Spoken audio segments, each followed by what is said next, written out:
एक सिंपल सी बात है, दुनिया को कोई भी बाप, चाहे वो इस दुनिया में हो या ना हो, कभी भी ये बात बर्दाश्त नहीं कर सकता कि उसके बच्चों के साथ कुछ बुरा हो जाए। ये सिर्फ एक कहने की बात नहीं, बल्कि एक ऐसी सच्चाई है जो the passion of the Christ film देखते वक्त आपके दिल के अंदर उतर जाती है।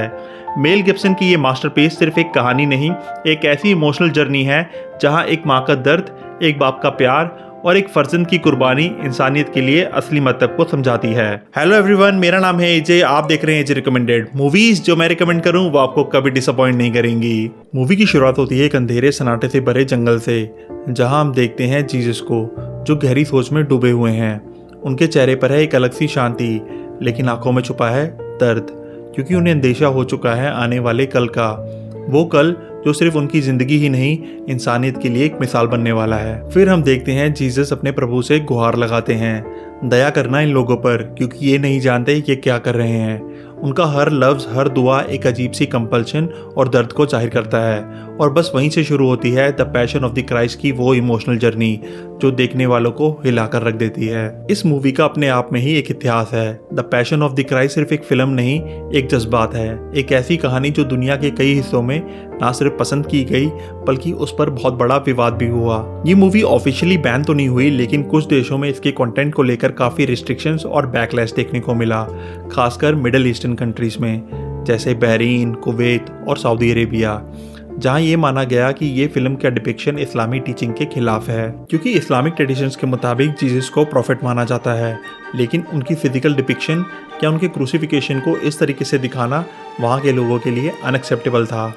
और यही फिल्म का सबसे इम्पैक्टफुल और कंट्रोवर्शियल पार्ट है, उसके रॉ और ब्रूटल सीन्स। जीसस के टॉर्चर और क्रूसिफिकेशन के सीन्स इतने रियलिस्टिक और इंटेंस हैं कि लोगों ने कहा एक्सेसिव और ट्रॉमेटाइजिंग।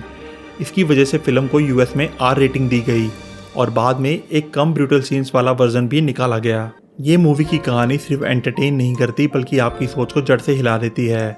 और एक बात जो बड़े ही गहराई से समझाती है कि असली भगवान के सर पर फूलों का ताज नहीं होता, बल्कि कांटों का होता है। शिवजी से लेकर साईं बाबा तक, गुरु नानक देव जी से लेकर गुरु गोबिंद सिंह जी तक, और प्रॉफिट मोहम्मद जी से लेकर गौतम बुद्ध जी तक, जितने भी सच्चे संत, पीर और पैगंबर इस दुनिया में आए हैं, उन्होंने हमेशा दुख, कष्ट, मोह माया और अपने परिवार तक का त्याग सहा है। और यही सच इतना साफ है जैसे नदी का पानी, कि अगर असली भगवान और पैगंबर तक ने सुख शांति छोड़कर दर्द और त्याग का रास्ता चुना, तो आजकल जो एसी में बैठकर प्रवचन देने वाले बाबा बन गए हैं, वो सब सिर्फ एक दिखावा है। आजकल के ये ढोंगी बाबा जो राम, अल्लाह और जीसस के नाम पर अपना बिजनेस चला रहे हैं, इनका सच तो सिर्फ पैसा, फेम और पावर है।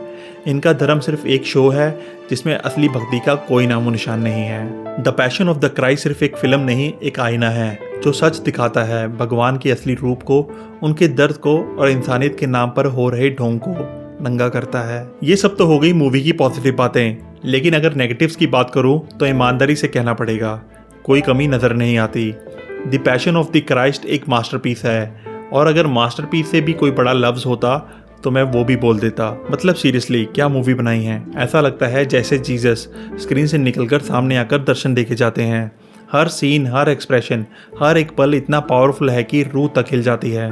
आंखों के सामने सिर्फ एक कहानी नहीं, एक पूरी स्पिरिचुअल जर्नी चलती है, जहां इमोशंस, सेक्रीफाइस और दिव्यता का मेल एक ही फ्रेम में दिखाई देता है। This movie is fully recommended, और चाहे ये मूवी हमारी रीजनल लैंग्वेज में डब्ड ना भी हो, फिर भी इसका हर एक सीन इतना पावरफुल है कि बिना डायलॉग्स के भी ये फिल्म दिल और दिमाग दोनों तक अपना मैसेज पहुंचा देती है। मतलब विजुअल्स ही इतने स्ट्रॉन्ग हैं कि आपको अलग से किसी ट्रांसलेशन की ज़रूरत नहीं पड़ती। हर फ्रेम, हर इमोशन इतना रॉ और रियल है कि स्क्रीन पे जो दिख रहा है वही सब कुछ कह देता है। ऐसा लगता है जैसे आंखों के ज़रिए दिल से बात हो रही हो। तो अब बात आपकी, आपको ये मूवी कैसी लगी कमेंट में ज़रूर बताइए। तो दोस्तों यहीं पे ख़त्म करते हैं आज का रिव्यू। अगली बार फिर मिलेंगे एक धमाकेदार रिव्यू के साथ। तब तक के लिए thank you, bye bye, take care.